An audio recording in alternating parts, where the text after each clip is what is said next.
ಇವೆಲ್ಲ ಸಣ್ಣ ಸಣ್ಣ ಭಿನ್ನ ರಾಶಿಗಳು ಬರ್ಲಿಕ್ಕತ್ತವ. ಇವು ಹೆಂಗೆ ಸರಳೀಕರಣ ಬಿಡಿಸ್ಬೇಕು ಅನ್ನೋದು ನೀವು ಲಕ್ಷ್ಯ ಕೊಟ್ಟು ನೋಡ್ರಿ. ಆಮೇಲೆ ನಿಮ್ಗೆ ಗೊತ್ತಾಗ್ಬಿಡ್ತದ ಹೆಂಗೆ ಮಾಡಬೇಕು, ಏನು ಮಾಡಬೇಕು. ನೀವು ಸರಿಯಾಗಿ ಲಕ್ಷ್ಯ ಕೊಟ್ಟು ನೋಡ್ರಿ ಗಣಿತಗಳನ್ನು. ನಾ ತಿಳಿಸ ನೀವು ಮಾಡಿರಿ, ಮ್ಯೂಟ್ ಮಾಡಿರಿ. ಆಮೇಲೆ ನಾ ತಿಳಿಸ್ತೀನಿ ನೋಡ್ರಿ. ಈಗ ನೀವು ಬಿಡಿಸೋದಾದಿಂದ ವಿಡಿಯೋ ಆನ್ ಮಾಡಿರಿ, ನಾ ತಿಳಿಸ್ತೀನಿ. ಓಕೆ, ಈಗ ಮತ್ತೆ ಹೊಳ್ಳಿ ಹಚ್ಕೋರಿ. 2 ಭಾಗಿಲೆ 2 ರ 2 ಸರ್ವಾಸ್ ಭಾಗಿಲೆ 2 ರ 2 ಭಾಗಿಲೆ 2 ಬರೋಬರಿ.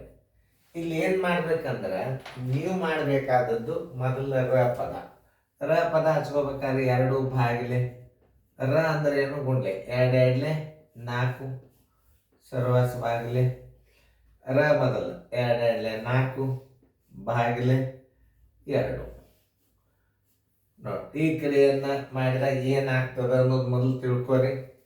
ಇದೇನು ಬರ್ತದ, 2ಕ್ಕೆ 4ಕ್ಕೆ ಭಾಗಿಸಿದ್ರೆ ಏನು ಬರ್ತದ, 2 ಭಾಗಿಲೆ 4 ಬಂತು.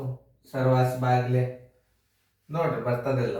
2ಕ್ಕೆ 4ಕ್ಕೆ ಭಾಗಿಸಿದ್ರೆ ಏನು ಬರ್ತದೆ, 2 1 2 2 ಬರೋಬರಿ 1 2 ಅಂಶ ಬಂತು. ಇದ್ರದ್ದು ಉತ್ತರ ಎಷ್ಟು ಬಂತು, 1 2 ಅಂಶ ಬಂತು. ಇದ್ರದ್ದು ಎಷ್ಟು ಬರ್ತದ, ಈ 4ಕ್ಕೆ 2 ಭಾಗಿಸಿದ್ರೆ ಇದು 2 ಬಂತು.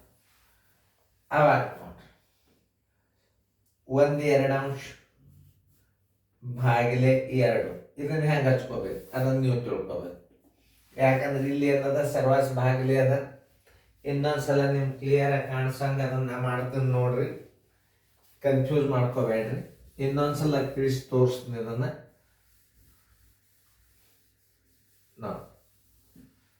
ಇದನ್ನು ಹಿಂಗೂ ಹಚ್ಕೋಬಹುದು ನೀವು. ಇನ್ನೊಂದು ರೀತಿ ಒಳಗೂ ಇದನ್ನು ತಿಳಿಸ್ತೀನಿ, ಮತ್ತೆ ಸರಳ ಆಗ್ತದೆ. ಈಗ ಬರೋಬ್ಬರಿ ಚಿನ್ನ ಹಾಕ್ರಿ. 2 ಭಾಗಿಲೆ 4 ಮಾಡ್ಕೋರಿ, ಸರ್ವಾಸ ಭಾಗಿಲೆ ಮಾಡ್ರಿ. 4 ಭಾಗಿಲೆ 2 ಮಾಡ್ಕೋರಿ. 2 ಒಂದೇ. ಈಗ 4ಕ್ಕೆ 2 ಭಾಗಿಸಿದಾಗತ್ತು, ಇದು 2ಕ್ಕೆ 4 ಭಾಗಿಸಿದ್ರು. ಅದನ್ನು ಹೆಂಗೆ ತಿಳ್ಕೊಬೇಕಂದ್ರೆ 2 ಭಾಗಿಲೆ 4 ಇದು ಸರ್ವಾಸ ಭಾಗಿಲೆ ಅದಂದ್ರೆ ಏನು ಚಿಂತೆ ತಿಳ್ಕೊಬೇಕು, ಭಾಗಾಕಾರ ಚಿಂತೆ ತಿಳ್ಕೊಂಡು 4ಕ್ಕೆ 2ಕ್ಕೆ ಭಾಗಾಕಾರ ಮಾಡಿ ಬರೋಬರಿ. 2 4 ಅಂಶ ಗುಂಡ್ಲೆ ಮಾಡಿದಾಗ ಮೇಲೆ 2 ಹೋಗ್ತದೆ, ತಳಗ 4 ಬರ್ತದೆ. ತಿಳಿತಲ್ಲ? ನೋಡ್ರಿ 2 1 2 2 ಆಮೇಲೆ ಈ 2 ಹೋತು, ಈ 2 ಹೋತು ಅಂದ್ರೆ ಎಷ್ಟು ಬಂತು, 1 4 ಅಂಶ ಬಂತು. ಆನ್ಸರ್ ಇಸ್ ಈಕ್ವಲ್ ಟು ಎಷ್ಟು ಬಂತು ಇದರದ, 1 4 ಅಂಶ. ನೋಡಿ, ನಾವು ಉತ್ತರ ಕರೆಕ್ಟ್ ಅದಲ್ಲ ನೋಡೋ ತನಕ ಹೇಳೋದಲ್ಲ. ಈಗೆಲ್ಲ ಭಿನ್ನ ರಾಶಿಗಳನ್ನ ಹೆಂಗೆ ಈಸಿಯಾಗಿ ತೋರಿಸ್ಲಿಕ್ಕೆ ಮ್ಯಾಲಿಂದ ಸರ್ವಾಸ ಬಾಗಿಲೆ ಹಾಕೋದು ತೋರಿಸಿದ. ಆಗಾಣ ಬಿಡಿಸಿದ್ದ ಅಲ್ಲೇ ಬಿಡಿಸಿದ್ದೆ. ಆ ಬಿಡಿಸಿದ ಕ್ರಿಯೆಯನ್ನು ನೀವು ಹೆಂಗೆ ಹಾಕ್ಕೋಬೇಕನ್ನು ತೋರಿಸಿದ್ದ ನಾನು. ತಿಳಿತಲ್ಲ? ಇದರ ಉತ್ತರ ಎಷ್ಟು ಬಂತು, 1 4 ಅಂಶ ಬಂತು. ಸರಿಯಾಗಿ ಉತ್ತರ ಕರೆಕ್ಟ್ ಅದ ಇಲ್ಲ ನೋಡಿಕೊಂಡು ವಿಡಿಯೋ ಕ್ಲೋಸ್ ಮಾಡಿ. ತಿಳಿತಲ್ಲ? ನೋಡ್ರಿ ಹೆಂಗೆ ಸರಳೀಕರಣಗಳು ಅನ್ನೋದು ಭಾಗಾಕಾರ ಪೂರ್ಣ ಸಂಖ್ಯೆ ಬಂದಾಗ ಹೆಂಗೆ ಮಾಡಬೇಕು ಎಲ್ಲ ನಿಮಗೆ ಕಲಿಸ್ಯಾರ.